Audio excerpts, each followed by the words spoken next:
Ibu baca Al-Ikhlas ini sampai ibu merasakan dalam hati bahwa ibu punya Allah. Saya punya Allah. Tuh kalau kalimat itu sudah ada dalam hati, saya punya Allah, semua hidup akan terasa ringan, Bu.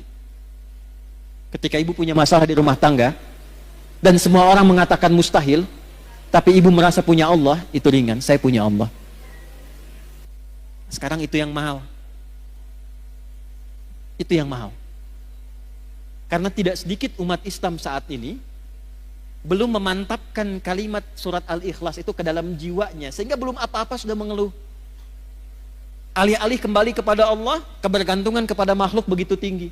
Karena ini belum menancap pada kolbunya. Di hadis Abu Sa'id Al-Khudri, Bu, ada sahabat bilang begini, ngapain sih baca surat itu terus? Diadukan kepada Nabi. Apa komentar Nabi? Nabi malah menyanjung, surat Al-Ikhlas ini itu sepertiganya isi kandungan Al-Quran. Jadi kalau ibu ingin dimudahkan hafal Quran, dimudahkan dekat dengan Quran, pahami surat Al-Ikhlas, bacakan itu dengan niat ingin dimudahkan dekat dengan Al-Quran. Ini cara menguatkan syahadat. Boleh dibawa kepada zikir, boleh. Makanya dalam sholat, setelah sholat itu salah satu yang dibaca itu selain ayat kursi itu Al-Ikhlas. Sebelum tidur Al-Ikhlas dibaca dengan Al-Falaq dan An-Nas. Maaf Bu ya, saya bukan ingin mengajarkan, hanya ingin mengingatkan. Cara bacanya jangan hanya keluar di lisan bunyi, sampai tertanam di kolbu bahwa ibu merasa punya Allah. Qul huwallahu ahad. Sampai ibu merasa bisa nangis itu luar biasa tuh. Allahus samad. Ya Allah, aku ikrarkan dengan lisanku bahwa Engkaulah satu-satunya dan hanya satu Tuhan yang aku sembah dan ibadahi.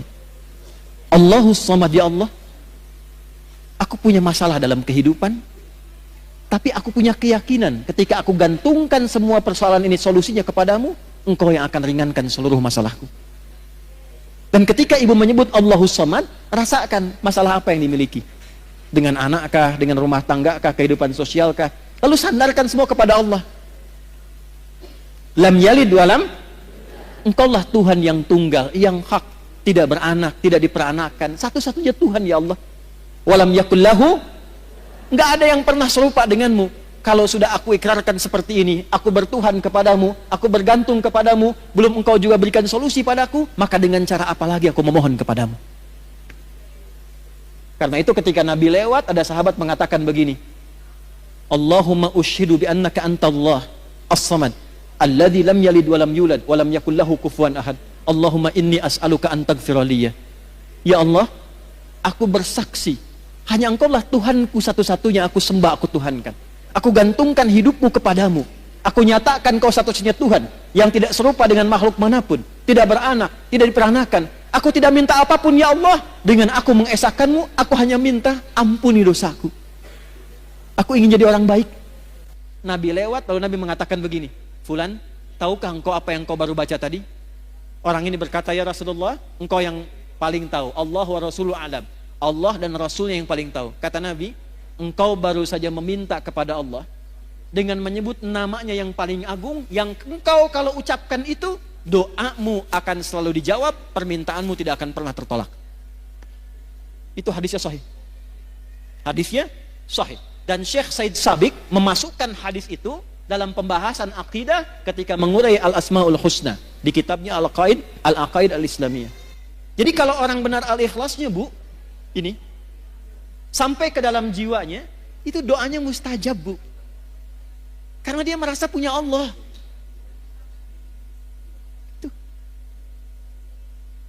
Nah, ini yang diminta ini udah nyambung belum sama Allah nih? Kadang lisannya kemana, hatinya kemana.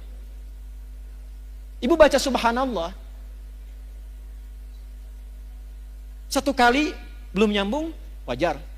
Dua kali belum connect, wajar. 33 kali belum nyambung, ibu mesti baca berapa kali lagi? Bu keluar dari sini ya, mie ayam, mie ayam, mie ayam, mie ayam, mie ayam, mie ayam, mie ayam, sampai 33 kali tuh. Saya yakin sampai mau tidur ibu akan ingat mie ayam itu. Gak percaya silahkan. Mie ayam, mie ayam, mie ayam, mie ayam, mie ayam, 33 kali. Minimal ibu akan cari kan? Ibu tiap hari, Bu, subhanallah, subhanallah, subhanallah. Dari 33 ini, bagian keberapa yang sampai ke dalam hati? Ke-9, 10, 11? Alhamdulillah, alhamdulillah, alhamdulillah. Lisan ibu alhamdulillah, tapi tuntunan nikmat mintanya makin terus banyak. Sudah dikasih sepeda, minta motor. Dikasih motor, minta mobil lagi. Padahal baru alhamdulillah, sepeda saja belum pernah dibawa menunaikan sholat 5 waktu di masjid. Seringnya sepedaan, kadang dibawa sampai ke pulau lain, sepedaan dengan teman yang lain, belum pernah diantarkan jadi saksi di akhirat bahwa dia pernah mengantar orang ini sholat di masjid, pernah ikut pengajian, dan itu akan dihisab. Sepeda belum dipakai ibadah, sudah minta motor. Motor belum dipakai ibadah, sudah minta mobil. Kadang Allah tahan, bukan gak pengen ngasih. Fulan, pakai dulu ibadah supaya hisabmu ringan. Kan kamu baru bilang alhamdulillah tadi. Itu. Allahu Akbar. 33 kali, kali 5 tuh. 165. Dalam sehari. Allahu Akbar, Allahu Akbar, Allahu Akbar. Tapi masih kalah juga. Allahu Akbar, Allahu Akbar. Ayo cek ke masjid, ayo. Diskon, diskon, kewe sekedap. Nomor 2. Ini saya tanya serius nih. Ibu kalau ada pas sinetron Korea yang paling ibu senangi, pas waktunya adzan, ibu tunda dulu sinetronnya untuk sholat, atau ibu tahan dulu tetap nonton, nanti sholatnya nomor 2? Ya, alhamdulillah. Checklist ya. Lihat sini. Ini materi itu sebetulnya sederhana, Bu. Cuman kedalamannya ini yang jarang diungkap. Maksud saya, checklist ini syahadaten formal iya, sampai ke dalam jiwa cek sudah belum? Latihan tiap hari. Nyambung lagi, cara melatih supaya ketika syahadat saya merasa punya Allah itu bagaimana? Lakukan seperti Nabi bimbing kita. Karena itu ada bagian keduanya. Wa asyhadu anna Muhammadan. Tanya ke Nabi, ya Rasulullah, gimana cara melatih syahadat? Wa tuqimas shalah. Jaga dalam salat. Karena itu dalam salat kita bersyahadat. Waktu tasyahud syahadat tidak? Salat dibuka dengan kalimat apa? Ya, kalimatnya apa?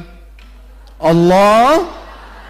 Waktu ibu mengucapkan Allahu Akbar, sudah kenal Allah belum?